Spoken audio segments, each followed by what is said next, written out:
Hello, everyone. Today, we're diving into a complex and often misunderstood part of history, why Indonesia moved into West Papua. It's a story of national ambition, colonial legacies, and a people's struggle for self-determination. Let's unpack the reasons behind Indonesia's actions. West Papua, historically known as Netherlands New Guinea, was a Dutch colony. It was geographically and culturally distinct from the rest of the Dutch East Indies.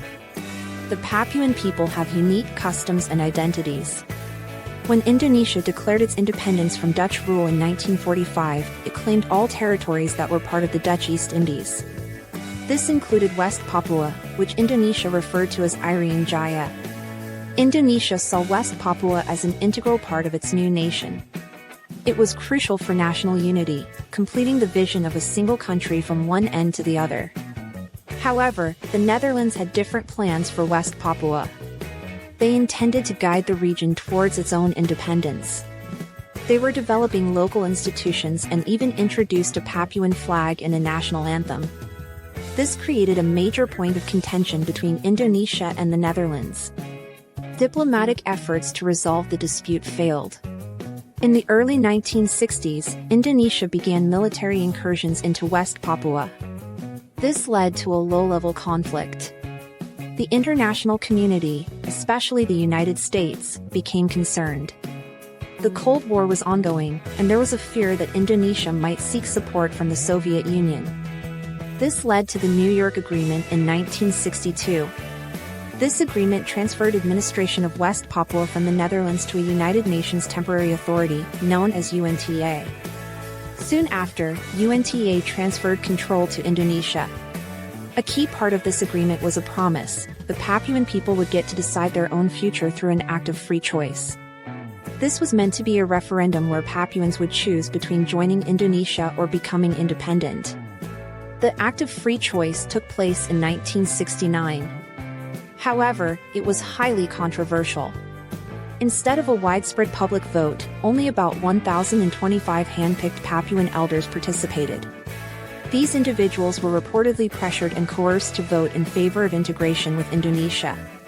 Many international observers and the Papuan people themselves considered this process illegitimate.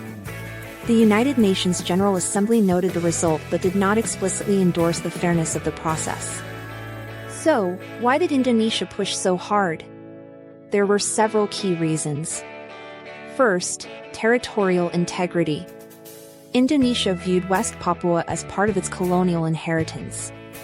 It was essential for maintaining its perceived national borders. Second, national unity.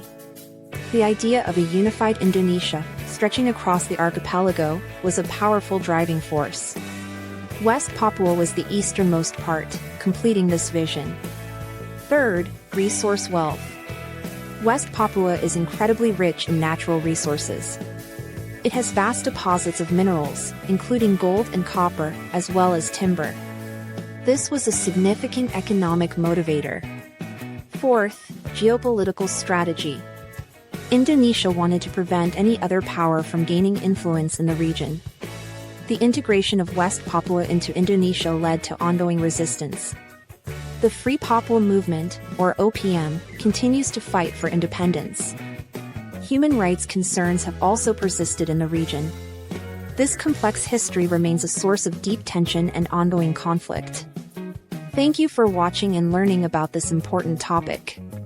If you found this video informative, please consider supporting the channel by liking this video and subscribing for more historical insights. Your support helps us create more content like this.